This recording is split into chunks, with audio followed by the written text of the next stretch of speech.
So yeah, I just went ahead and hit it. So it's all right, George. It's all right because we can have early bromance conversations. Early bromance conversations. And I think that's what we were missing from episode 1. I think people wanted to hear more about us, less about anime. That's not actually true.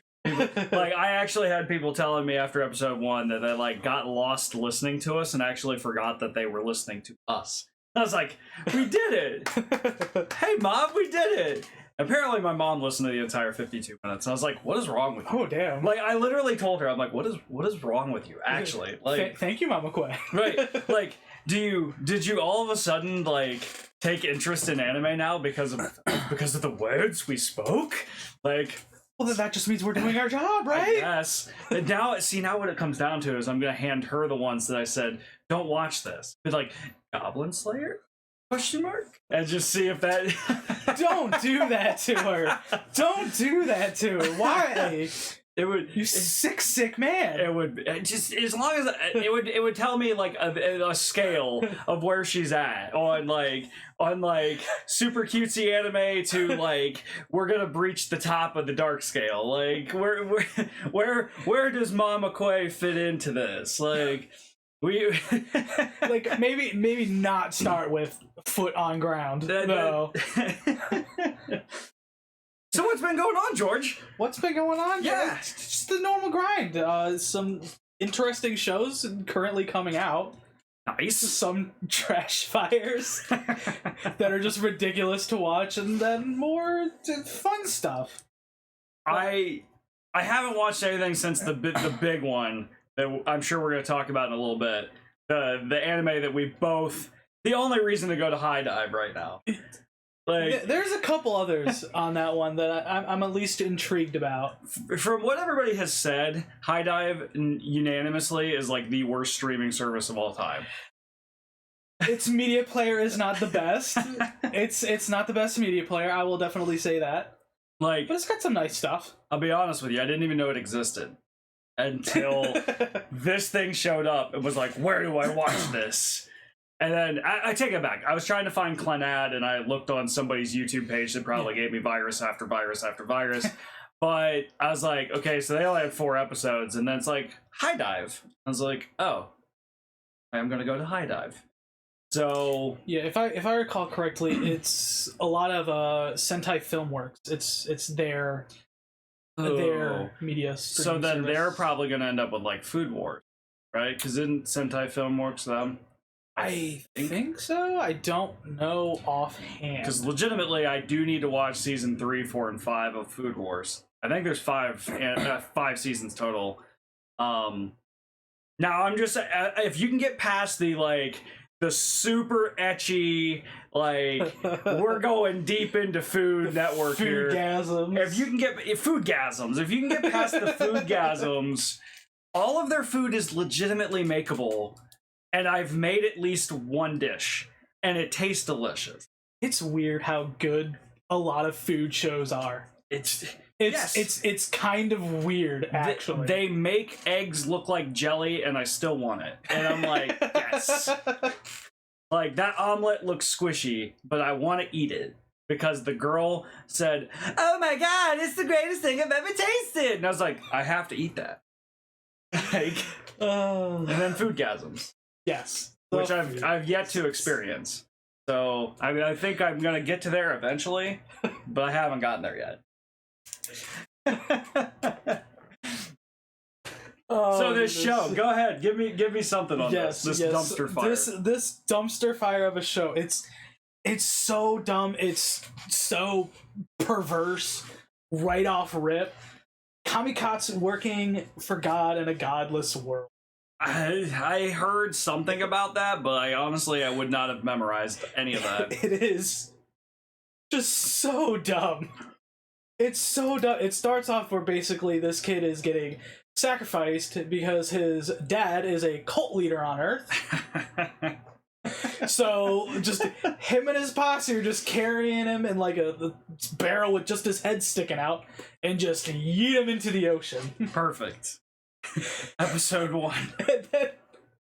The first scene in the new world is him waking up. So this is an isekai. It is indeed an isekai. This is an isekai. It is an isekai. Perfect.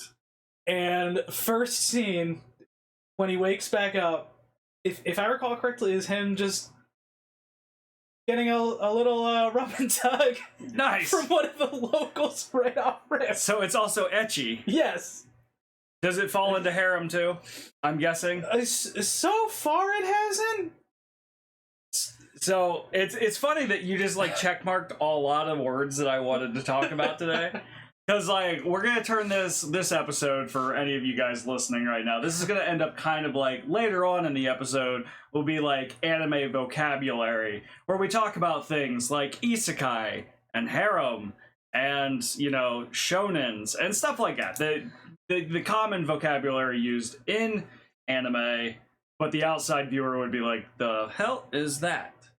So he's getting his rub and tug after he's been revived into this new world. Yes. Perfect. I mean, sounds like every other isekai to me. Yeah, it takes very much a comedic tone though. Like it is very much not trying to be serious. I like those. At all. I like those. That's fine. Yeah, and it kind of it ends. The first episode ends with a handful of people in their village get taken to the capital and are executed. They're all executed. And the main character has like this like necklace that was like one of the only things that like came with him, and it like seemingly housed the god that his cult from Earth worships. You know, I gotta like question. Yes. To like to the writer. I want to go to the writer on this one. That is this like something that like he fell asleep one night after staying up a little too late and like had this dream, and then like it was like, let me just recall every little piece of my dream and write it down and turn this into a book. Like, if he did get it from a dream, it was definitely a fever dream. Nice. Because it's too much sake. So weird. It's so irreverent, but like it was hard to look away. Does it have good art?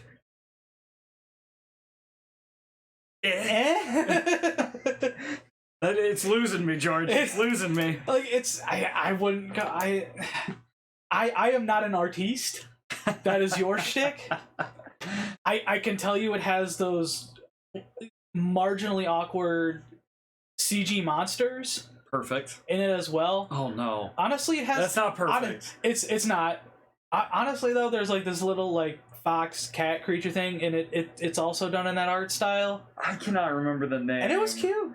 Of this old anime. There was an old anime from the 90s that I can't remember that like would repeat have the same. It was like a almost Lord of the Rings-esque, but like had the same art style as like Inuyasha almost. Like really old. I cannot remember it. I'll eventually remember it after we're done here.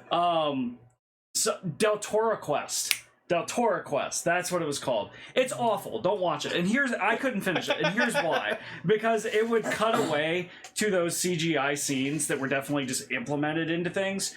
Like, and it would like have the same repeat CGI scene like 30 episodes. Oh, like the magical girl transformations. It'd be like this monster like crawling out of the shadows, just like here it comes, and it'd like cut to that CGI thing, and then you're like, oh no, the big bad's here, and then like it would be one of those situations. It was always when the big bad showed up, so you'd see it every single episode, just like those reused assets. And it was a reused asset, and it was freaking terrible, and it looked nothing like the rest of the anime, and I hated it.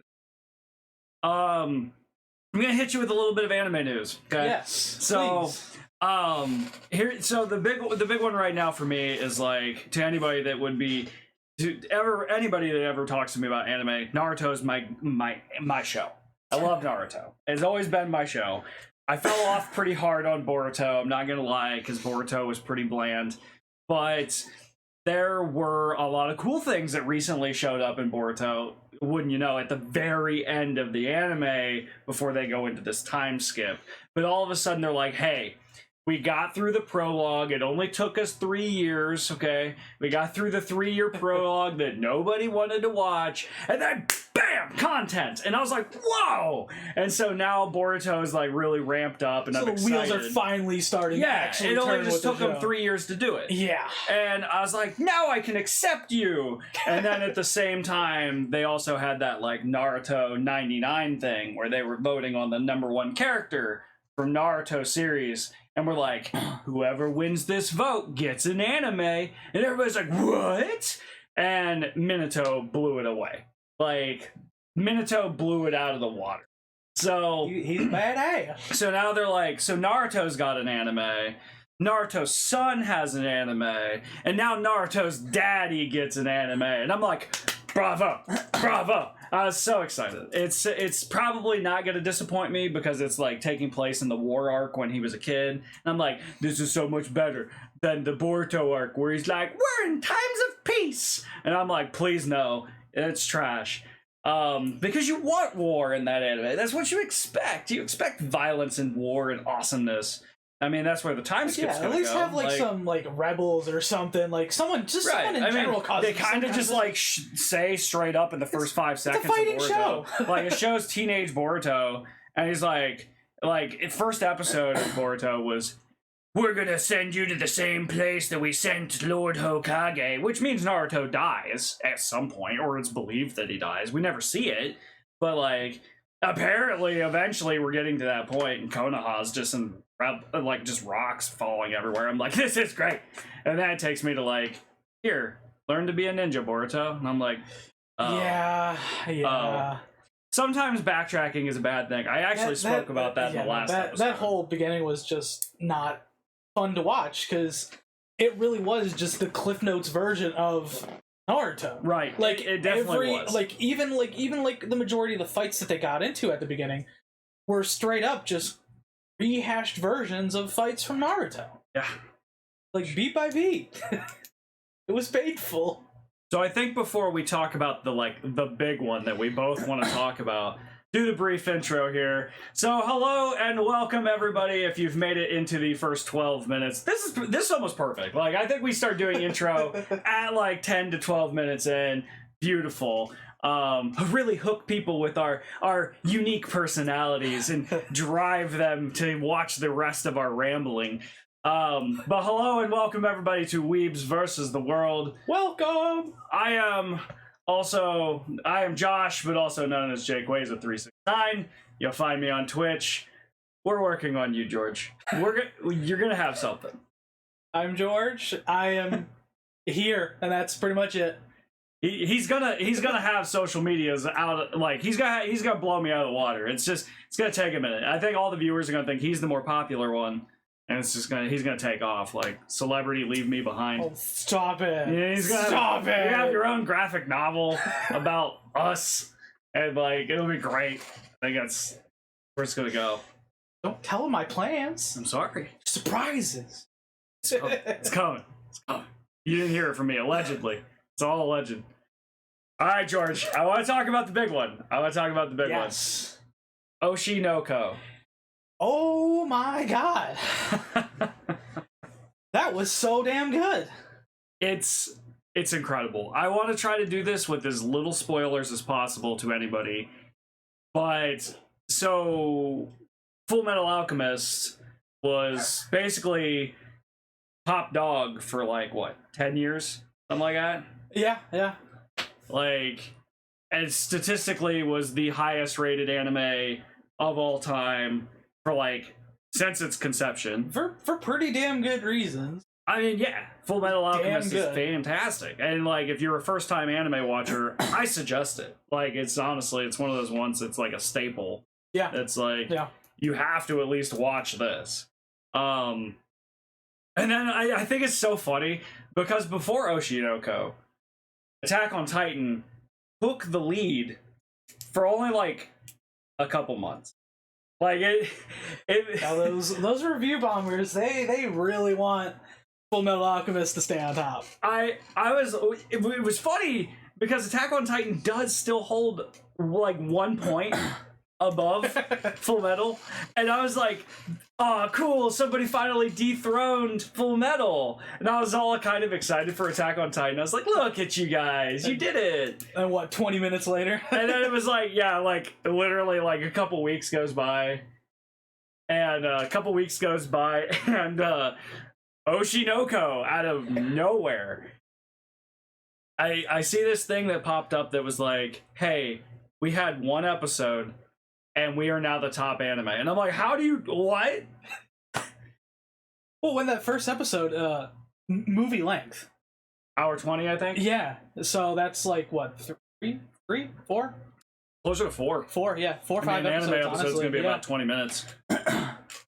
And just all of it. The story, like just goes, like I told you when we first talked about it, 80% of the episode, I totally think it's going one way. And then right near the end, it's just, hi, I'm Oshinoko. Here's my 2x4. I'm going to beat you in the face with it, and you're going to like it. I see. It's just, oh, okay. This is one of those animes that's like so good to go into blind. You really do. I didn't even read the blurb to like know what it was about. I just saw only the poster picture and said, it's got pretty colors. All right, let's go. Like, I did maybe like take a teeny peek at like reviews for like some people that were talking about it on Facebook. And like the very first review, and it was the stopper. I only looked at one review and I'm like, I'm out, because I didn't want to spoil anything.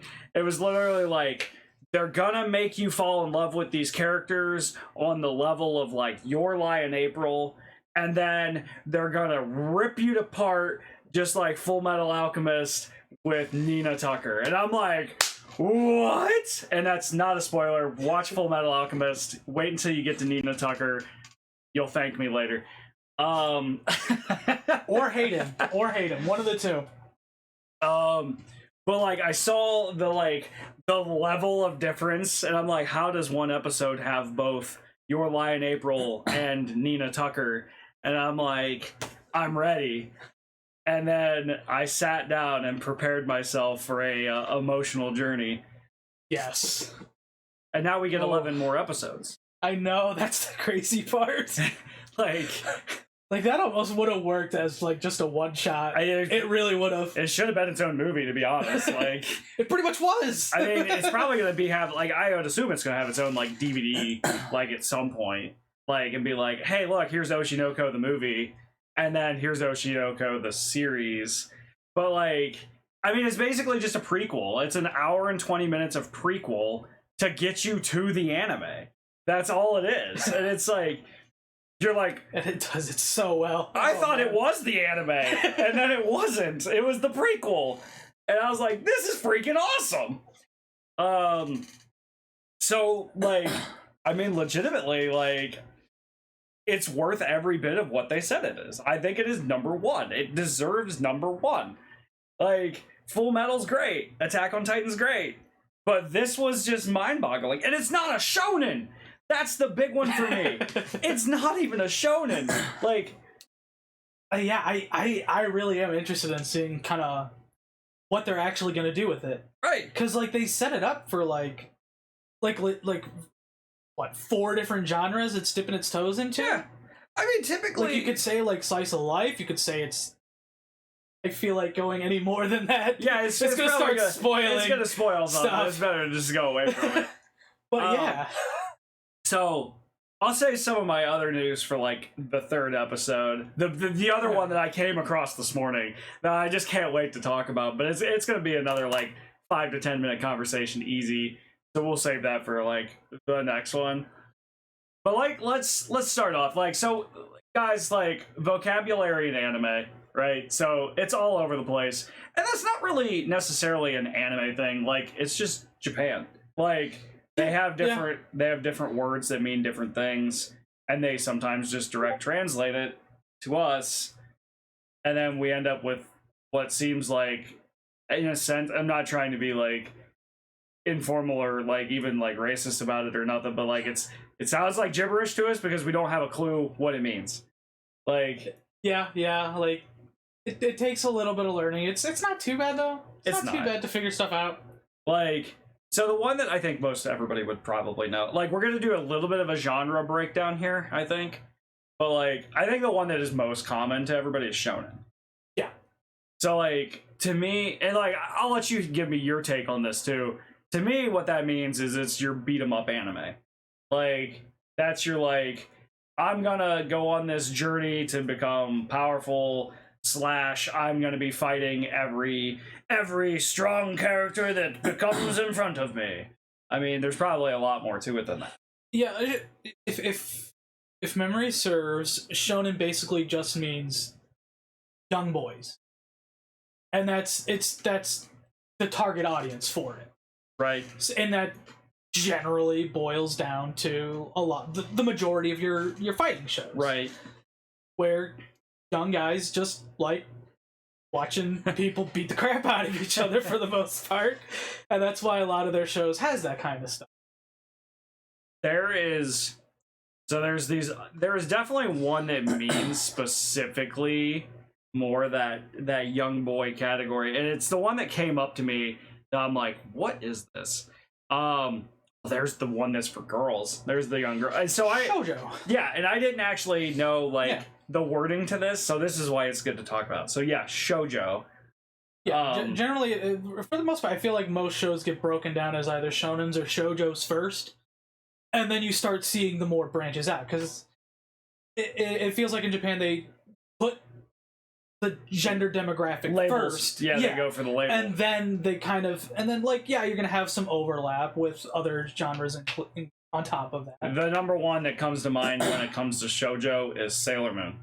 To me, it's like, that is your, like, extreme level of, like, female protagonist that every little girl wanted to be. Like, you didn't want to be a Disney princess. You wanted to be Sailor Moon. Like, you got that hot, mysterious magician man, and you got a talking cat. You can fight for yourself too, and you got like planetary destruction abilities. Like, why would I want Prince Charming to come kiss me awake when I could literally blow up Earth with the power of my moon scepter?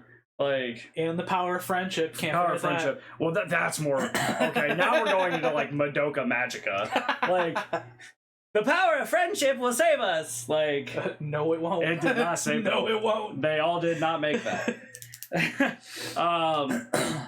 So you got shonens, you got shoujos, and like I think it's funny because this wasn't ever really like truly a genre until as of like super recent.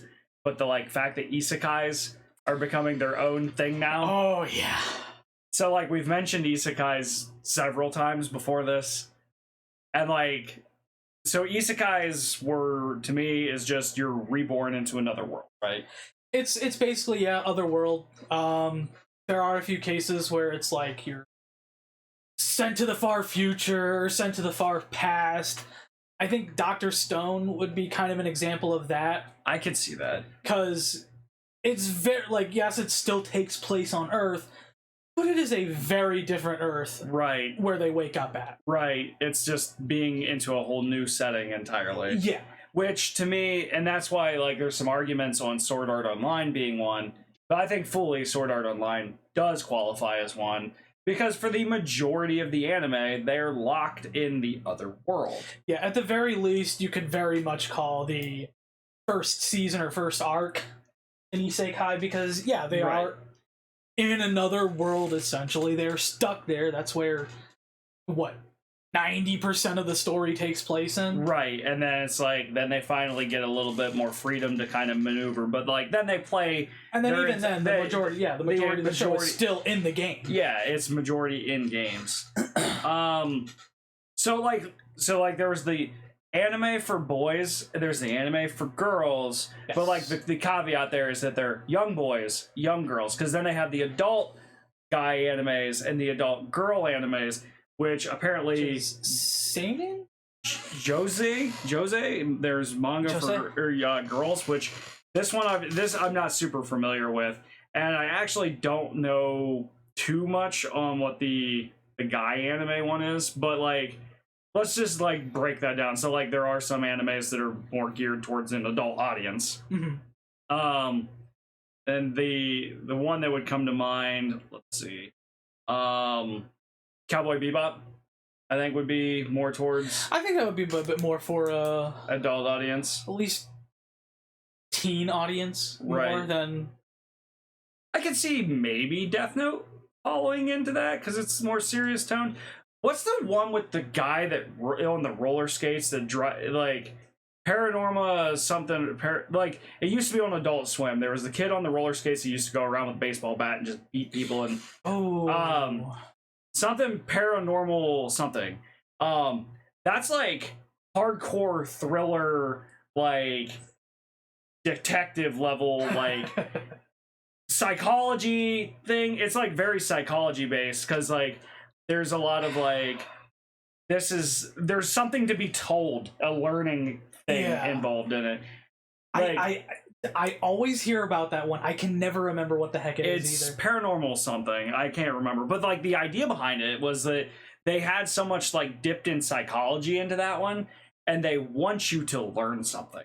It's not even just about like, oh, we're killing people because we're killing people. It's no, he killed somebody, but why did he kill somebody? That's what it came down to. Like, but why is he like this? It's not his fault. He's just got some kind of psychological problem, and we're trying to figure it out. It's almost like Michael Myers. Like, it's literally to that level, like with the Halloween movies. Like, Michael's not a bad guy. He's just got some dysfunctions in his head. You know, it's like, it isn't his fault. And then he's killed, like, hundreds of people, but they still forgive him, or they try to.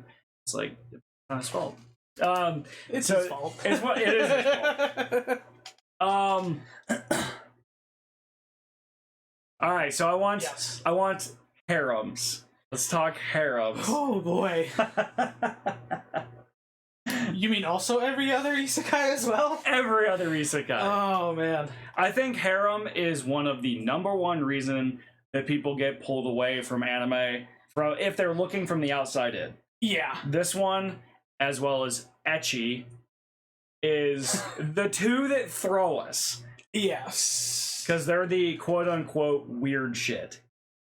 A lot of them are weird. It's very hard to argue that. It is. But yeah, harem being one guy surrounded by a bunch of women. There's also the reverse harem, which is the opposite. There are plenty of those. There's one that really comes to mind with that is Fruit Basket. Yeah, Fruit Basket would be the... Fruit Basket, pretty young girl that's fallen into a whole family full of dudes that are like, hey, she's cool. Hot young guys. Like, yeah. Take a pick. Yeah. Which they never do. Right.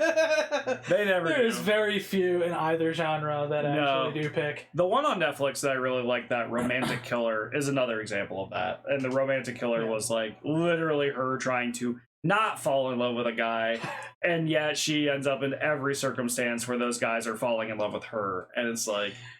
Yep. Yeah, the harems that are like for the guys though, but like I feel like it's much more targeted towards a guy audience. Yeah. It's the whole wish fulfillment style show. And exactly, the wish for like I'm a dude that's at home watching anime right now, so the demographic is I can't really go out and meet people, but this show will make me meet people. He's just like me for real. Like, if I do what he's doing, I too can have beautiful women. And that is not how it works. It is not how that works. But that's the demographic that they try to put. Like, because another thing about anime that's fairly interesting is that, like, with a lot of those harems, they make the main character very bland and relatable. Oh, yeah. Like, it's very much just normal dude with brownish black hair. Plain toast. Like, so any, and for the most part, they're relatable to the Japanese because they look like any other random, like, could be Asian guy. So, like, for us, it's a little... like less because we have so much other diversity, but that's where the lack of personality comes in. Yeah, the lack of personality. Now we fall in. He's just a really nice guy. Like, Kirito is the most bland character ever. And yet he has, so Kirito from Sword Art Online, he's the main protagonist. The dude is a complete, like, he is a blank slate, and all he wants to do is just save everybody. He does not even get a hobby outside of gaming until, like, near the end of the second arc. Yeah, he eventually gets the ability to be like, hey, I know how to code computers. I have a dream now. Oh, wow, that took you a season and a half? And yet Good he job, ends up bro. with X number of women that are cool from the gaming world. Like, it's like, yeah, I want to be with this guy because he's the super heroic figure that all of us are apparently now trying to aim to be. Like, and then you've got, you know, me. You got me as like a young boy running around in the woods with sticks and going, I'm a hero. I'll get everybody. Like, so it probably twisted me, and that's why I am the way I am now, and stuff like that. We fall into ecchi as well. And I mean, we might as well just talk like that with the big one, hentai. That's the one that just completely throws us to the other end. Yeah. So really do not want to talk about that out in general public. So like it's definitely the not safe for work conversation. Yes.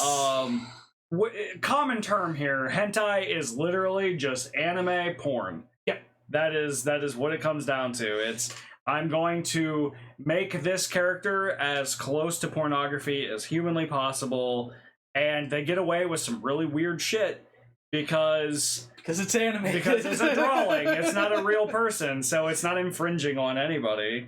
Like, they can draw it, it's now become pornography. And they write the story to try to draw in the weird, what would be the kinks, the fetishes, the multiple fetishes, and like, and they do not shy away from touching every single one. There's probably a fetish for everything now at this point. Yep. And I would say so. Like the ecchi is a little bit of this, but it's not. It's more like hardcore flirting, is what it is. What it comes down to. Yeah, with ecchi, it's kind of more the TNA.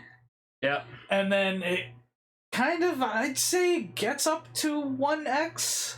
Like, for some shows, it gets up to 1x, but for the most part, it's just accidental boob grab. In some cases, it's very, very mild, which and a lot of times that mixes, the mild ones mix in with the romance animes. So, like, Nagatoro. Nagatoro gets all blushy, and she kind of flirts with him, and she's like, oh, why are you looking at my boobs? And then she's like, don't do that, you're a pervert. But then she like starts blushing, and she's like, I really like him. I think I like him. Like, why am I letting him do this? That one is a fairly mild one. Yeah, it's that one really just kind of gets into the S&M play. And it's tame. It's super tame. I love it. I think it's a really fun one. Yeah. And you do get to see a nice amount of character growth for both of them. Yep. Especially, like, I've read ahead of both of the current seasons, and it gets pretty damn sweet at times. I'm very excited to see where it goes. Like, I mean, that's just, like, not all ecchi animes are perverts. Like, that's where I'm at on this. Like, it's close. I have to, like, that's the genre. It's going to get a marginally perverse. It's perverted. Like, you're gonna get a horny bonk watching an ecchi show.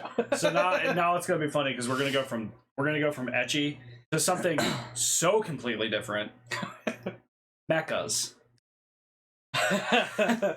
So giant robots like Gundam, Zoids. Like we've had action figures for these since the early 90s. Like, I know it's not anime, but you could consider Power Rangers. Power Rangers, throw that in there for fun. Definitely, very much falls into the mecha category, and that's the one that I think anybody in the audience would know too. Like, just to be able to relate to it, be like, I don't know what a Gundam is. Power Rangers, and they're like, oh, giant robot, giant robot, baby. Like, there's a whole like entire list of animes that are just that. And there's people that I've talked to before that are like, I don't like mechas. And I'm like, alright. Like, they're just kind of like any other thing, but there isn't a robot. Like, Like, they got some really cool fight scenes in them. Yeah. I at least watched the first season of Gundam Iron-Blooded Orphans. It was badass. I mean, the most badass of all, Gurren Lagann. Gurren Lagann is by far my favorite mecha anime because it just goes to the extreme.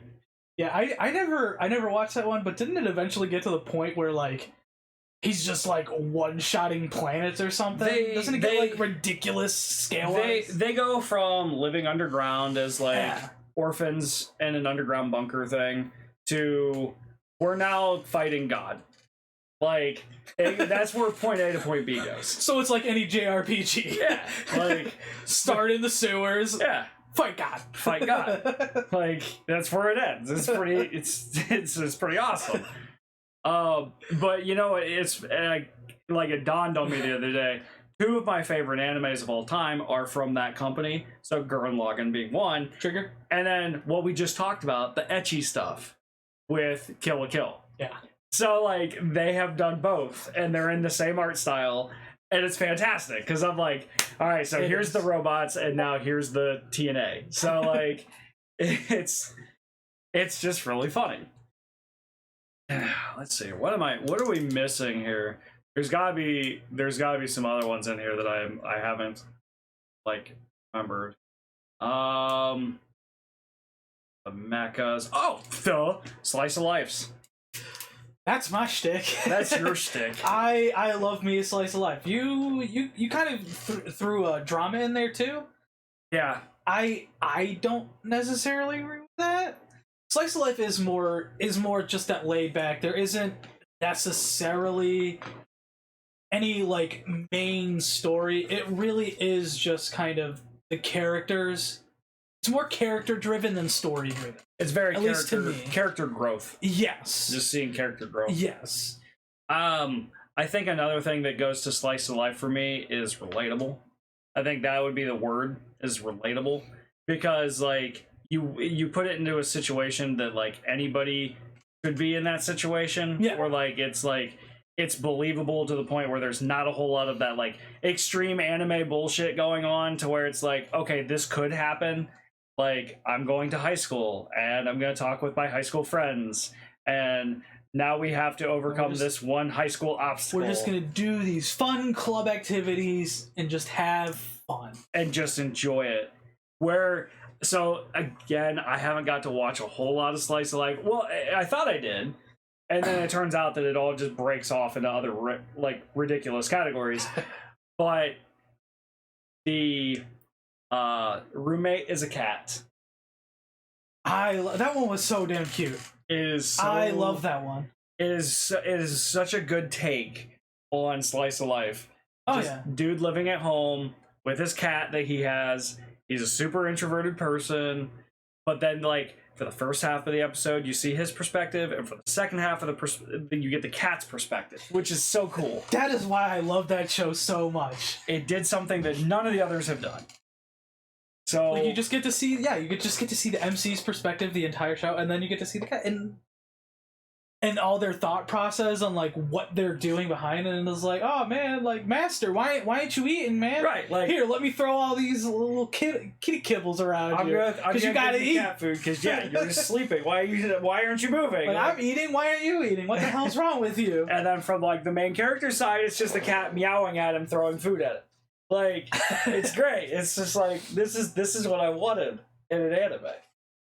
I didn't realize I wanted that in an anime, and then I saw it. And I was like, this is what I needed. Oh, yeah. I know it's not a legitimate category. It's kind of a category that falls into Slice of Life, but it's one that I've really enjoyed, that I just kind of ended up dubbing Moe Edutainment. And why are you laughing? It's cute. That's it is. It's cute. It's cute, but it's kind of falls under Slice of Life, and it's just you learn about an activity.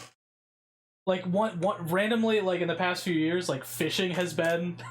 I think this falls into this word that I'm unfortunately incapable of saying.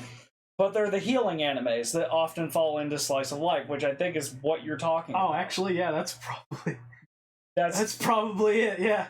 And it was the last one on my list, and Iyashike? Yeah. I assume.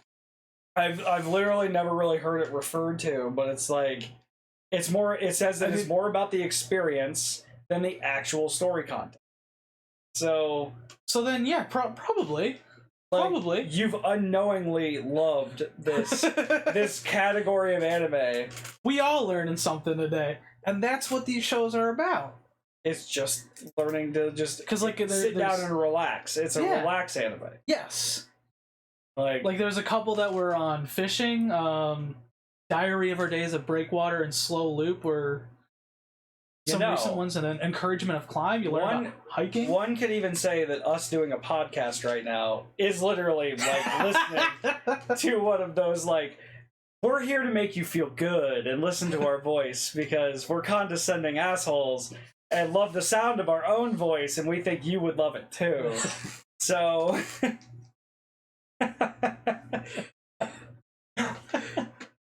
you just putting us on blast right now. I did. I put us out there. That's gonna make us money. That's the big one. Like, we're gonna go far because we have confidence. So much confidence we'll just insult ourselves. Yes. I've pretty much touched on all of the main ones there. I'm trying to think if there was like any other big words that we might miss. Probably. There probably is. There probably is. They'll start coming up in other episodes, and people are going to start giving us questions. Be like, "What was that thing you said?" And I'm like, anime people use this, so did I.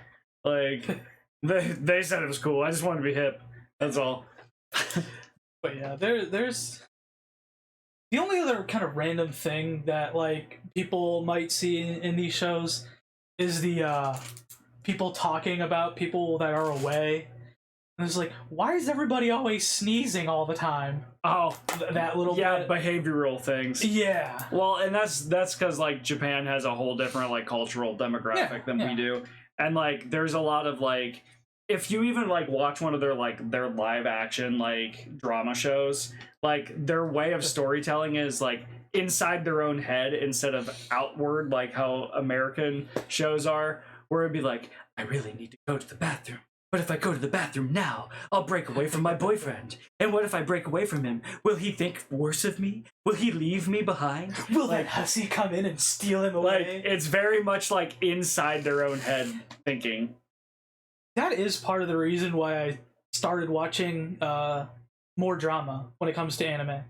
It's exciting. It's so drastically different from American drama. It's over the top. Yeah, where for me the big difference between the two was in a lot of American dramas it's more explosive. Right. Where just constant, like whenever the big event happens, it's just constant yelling. there isn't like necessarily a huge amount of buildup because like everyone's always just constantly expressive and all that, whether it's verbal or physical, whatever. And then with a lot of Japanese drama, it seems more implosive, where it's that you just see the bottling up. It's like shaking a soda. And then once you get to like that fifth episode, they just open the top, and then that's when you see the explosion. You explode with it. See, yeah, because you're building up to it. You're like, see all of that just build up. Want it, and you get frustrated at the end of every episode because it hasn't happened yet. Whereas the American drama, it's like every single episode there's some big crazy event in every single episode, and then you get like that like crime scene investigation music, that dun dun dun. And you're like, ah. All right, so I think we can cut off episode here. We've given like the bulk of words that are like the main vocabulary. Like again, I'm sure there's so many more that we've missed, but they come up and they like on a need to know basis, I guess. The genre breakdown is more, I think, what comes down to, because it's very. Those are like understanding that gets you like to that next step. And then you're like, oh, it turns out I really like shounen animes and nothing else. And you're like, oh, well, that makes sense. You're into these types of things. And then I can hand you these types of things. Like, instead of like, oh, I bet you would love this super good slice of life anime. And they're like, Dragon Ball Z fans only. And it's like, I would love that at all. No, probably not. Guys, if you made it this far into the video, thank you so much for watching. We are going to try to upload videos once a week or once every other week, like we said previously. It's always good to just sit down and talk about this. Like, literally, this is just a... how would I describe this? This show is becoming a... an excuse for us to geek out. An excuse for that, and it's like... It's me being very... selfish. It's selfish time. I want to talk about anime. Like, I don't care who's listening, but I just want to talk about anime. It makes me feel good. And I'm the nerd that listens to it and joins you in also. Right, so it's fantastic. Whining about it. Right. Guys, if you could, share this with somebody that also will geek out with anime. Hit a subscribe button, because apparently that's important to us. Yeah, I hope you really enjoyed it, and we will come back to you on the next one. Have a lovely evening. All right, see you guys. Bye.